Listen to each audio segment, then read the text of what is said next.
네, 말씀과 함께 교재의 10페이지입니다. 교재가 없으신 분들은 손을 들어 표시해 주시면 우리 목사님들께서 나눠 주시겠습니다. 10페이지를 제가 읽겠습니다. 제사장의 직무를 수행하던 사가랴에게 천사 가브리엘이 나타나 그의 아내 엘리사벳이 아들을 낳을 것이라고 예고합니다. 이 아들은 세례 요한으로 성령의 충만함을 받아 이스라엘 자손을 하나님께로 많이 돌아오게 할 것입니다. 이후 가브리엘은 나사렛에 있는 마리아에게 나타나 그녀가 성령으로 잉태하여 하나님의 아들 예수를 낳을 것이라고 전합니다. 마리아는 예수님을 잉태한 상태로 엘리사벳을 방문하고 두 사람은 기쁨이 가득한 대화를 나눕니다. 이후 마리아는 겸손한 자를 높이시는 하나님을 찬양합니다. 엘리사벳은 요한을 낳고 요한은 광야에서 사람들에게 회개의 세례를 줍니다. 네. 오늘부터 누가복음 말씀을 통해 우리에게 큰 은혜가 있기를 주님의 이름으로 축복합니다. 예수님께서 부활 승천하신 후 50년이라는 시간이 흘러간 후에 많은 이들이 예수님에 관하여 글을 쓰기 시작했습니다. 그 무렵에 예수님과 동시대를 지냈던 사람들이 한 사람, 두 사람 천국으로 올라가게 되었고, 이제는 예수님의 그 생생한 이야기를 전해줄 사람들이 한 사람, 두 사람 줄어들게 되었습니다. 반대로 복음은 전 세계로 전파되어서 이제는 새로운 전도 방법이 시대적으로 필요한 상황이었습니다. 그래서 많은 이들이 펜을 들어서 예수님에 관한 이야기를 책으로 써내기 시작했고, 그때 당시 신실한 그리스도인이었던 누가라고 하는 사람도 펜을 들어서 예수님에 관한 이야기를 쓰기 시작합니다. 우리 함께 1장 3절의 말씀을 읽겠습니다. 1장 3절의 말씀 시작. 그 모든 일을 근원부터 자세히 미루어 살핀 나도 데오빌로 각하에게 차례대로 써 보내는 것이 좋은 줄 알았노니. 아멘.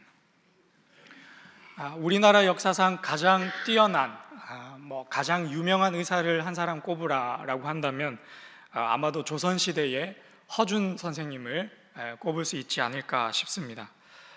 제가 중학교 다닐 때였던 것으로 기억을 하는데, 최고 시청률 64.8%라는 그 허준이라는 드라마가 우리에게 아주 히트를 쳤기 때문에 아마 허준이라고 하는 사람을 모르는 사람은 간첩도 알고 있지 않을까 하는 생각입니다. 하지만 허준이라고 하는 그 의사가 오늘날까지 많은 이들에게 유명인으로 또 위인으로 기억되는 이유는 단순히 드라마 때문이 아니라 그가 당대에 있어서 최고의 의술을 가졌으며 더불어서 가난하고 병든 사람들을 긍휼히 여기는 마음이 있었고, 또 힘있고 권세 있는 자들 앞에서도 자신의 소신을 굽히지 않는 그러한 올곧은 마음이 있었기 때문이지 않을까 하는 생각을 해봅니다. 성경을 읽다가 갑자기 삼천포로 빠져서 왜 허준 이야기를 하는가 하면, 오늘 우리가 읽은 성경 말씀의 저자 누가도 의사, 직업이 의사이기 때문입니다.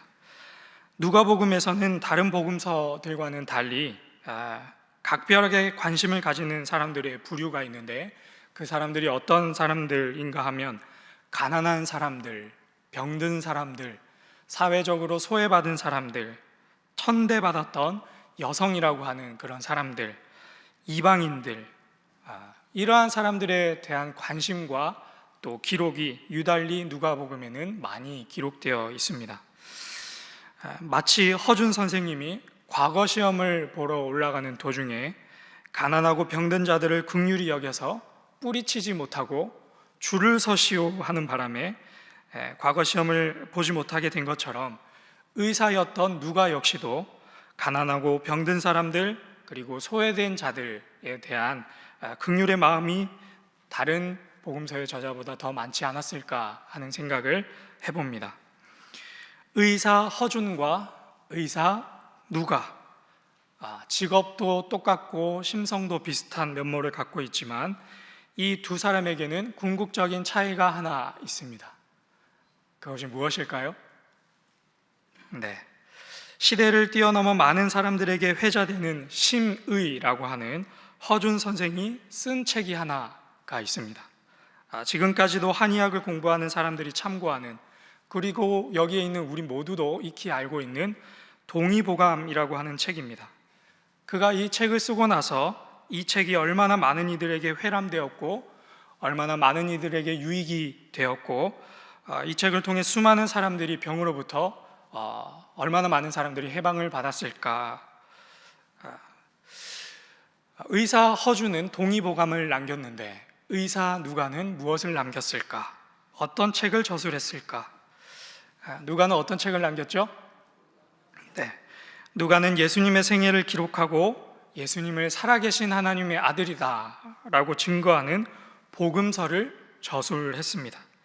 다시 정리하면 의사 허준은 의사로서 의술서를 남겼고 의사 누가는 의사로서 복음서를 남겼다라고 하겠습니다. 이것이 이 두 사람을 가르는 가장 큰 차이점이며 오늘 우리가 함께 기도할 첫 번째 기도 제목의 포인트입니다. 사랑하는 신일의 성도 여러분, 여러분의 직업은 무엇입니까? 학생입니까? 직장인입니까? 가게를 운영하시는 사장님입니까? 가정주부입니까? 의사입니까? 교사입니까? 공장에서 일하십니까?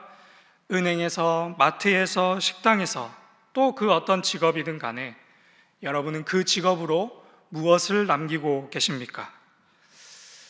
우리는 그 직업의 현장에 파송된 그리스도인입니다.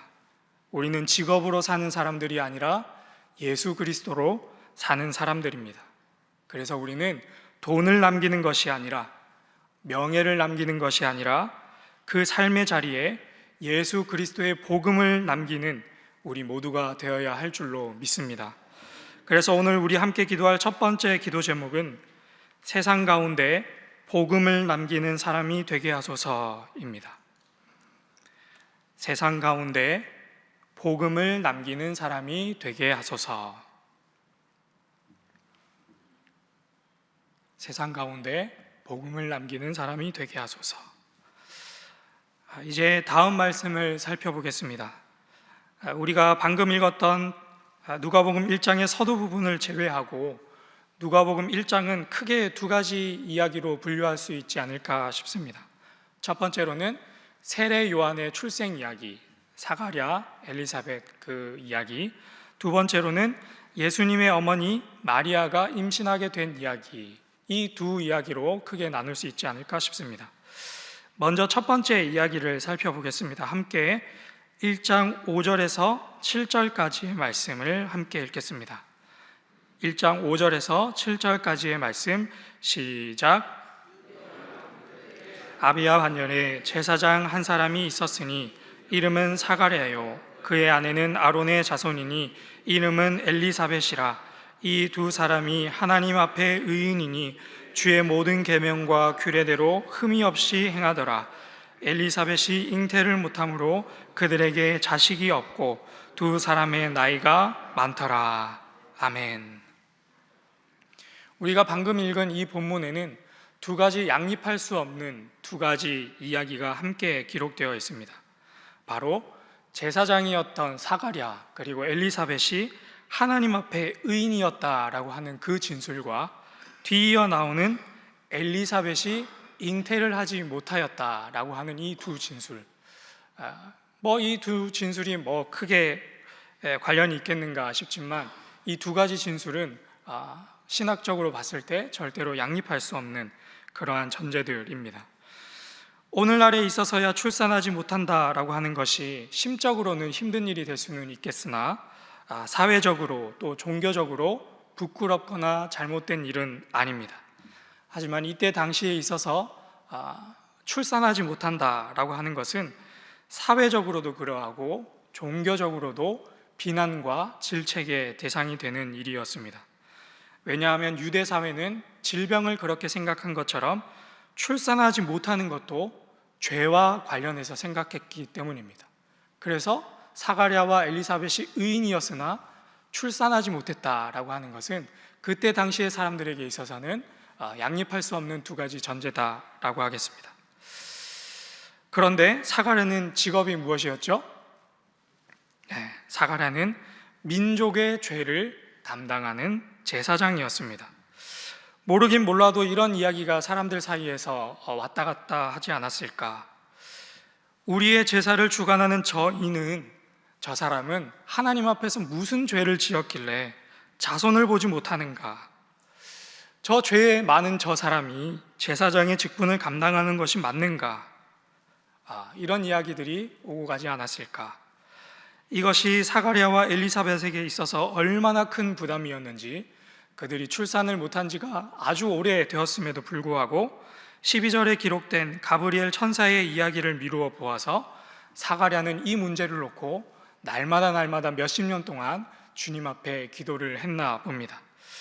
그리고 그 기도가 결국에는 하나님께 연락이 되었고, 사가랴의 아내 엘리사벳이 그 늦은 나이에 아들을 잉태하게 되고 그 이름을 요한이라 짓게 됩니다. 그리고 기쁨에 차서 이렇게 고백하지요. 우리 함께 25절의 말씀을 읽겠습니다. 25절의 말씀 시작. 주께서 나를 돌보시는 날에 사람들 앞에서 내 부끄러움을 얻게 하시려고 이렇게 행하심이라 하더라. 아멘. 많은 이들이 사가랴와 엘리사벳에게 죄가 있는 것이 아닌가 그렇게 비난했지만, 하나님께서 사가랴와 엘리사벳의 모든 눈물과 수치를 없게 하셨습니다. 이제 마리아의 이야기를 한번 살펴보겠습니다. 함께 26절의 말씀, 26절의 말씀,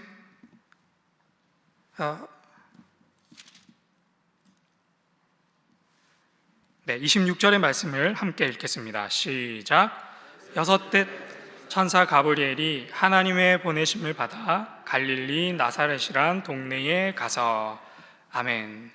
엘리사벳의 이야기가 이제 잠깐 그만두고 마리아의 이야기가 등장합니다.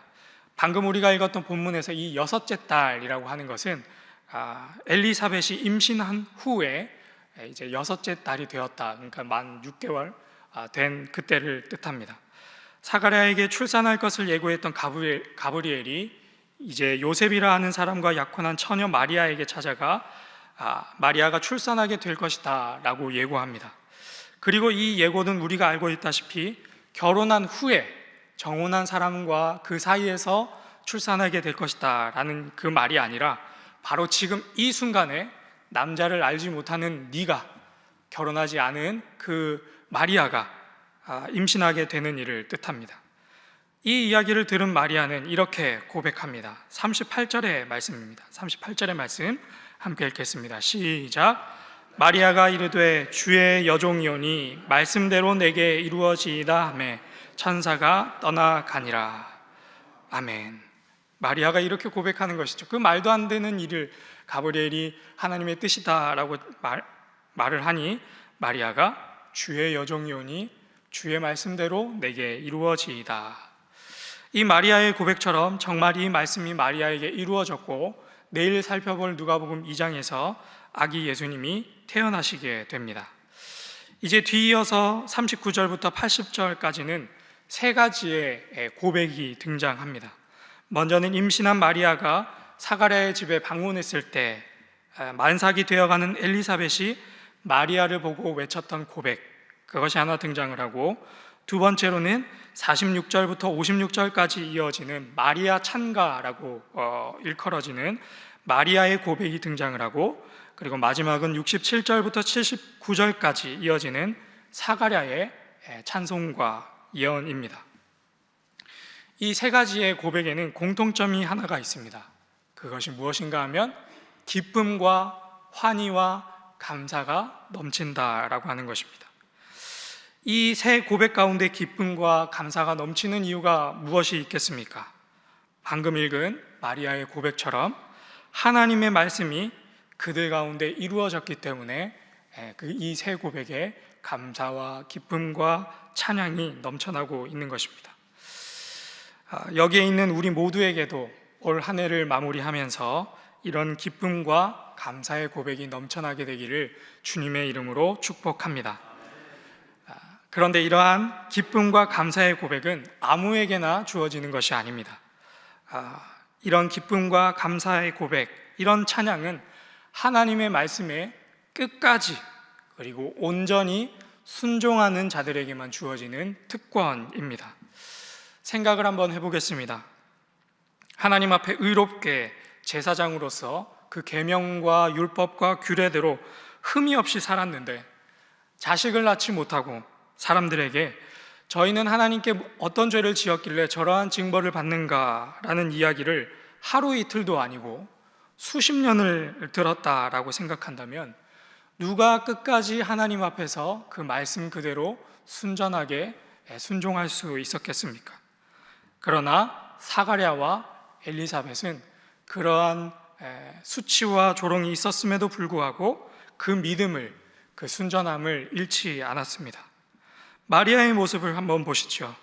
이제 곧 결혼할 처녀에게 찾아와서 남자를 알지 못하는 내가 이제 임신하게 될 것이다 라고 천사가 말한다 라고 한다면 그 일이 얼마나 청천벽력과도 같은 일이겠습니까?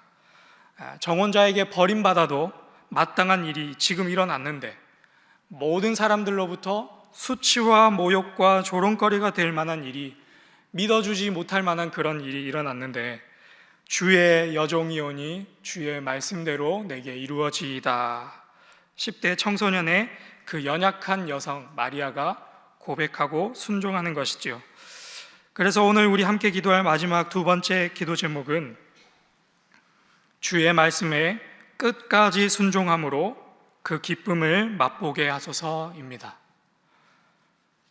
주의 말씀에 끝까지 순종함으로 그 기쁨을 맛보게 하소서. 주의 말씀에 끝까지 순종함으로 그 기쁨을 맛보게 하소서. 한 해를 마무리하는 이 달에 이 말씀과 기도가 우리의 삶에 이루어지기를 주님의 이름으로 축복합니다. 우리 함께 말씀을 놓고 기도하겠습니다. 먼저 첫 번째로는 하나님, 세상 가운데 그 어떤 것보다 복음을 남기는 사람이 되게 하소서 기도하시고, 두 번째로는 주의 말씀에 끝까지 순종함으로 그 기쁨을 맛보게 하소서 기도하시고, 선교사님과 또 우리 위임 목사님을 위해 우리 함께 한마음 한뜻으로 주님 앞에 기도하겠습니다. 주여 믿습니다. 주여 믿습니다. 주여 믿습니다.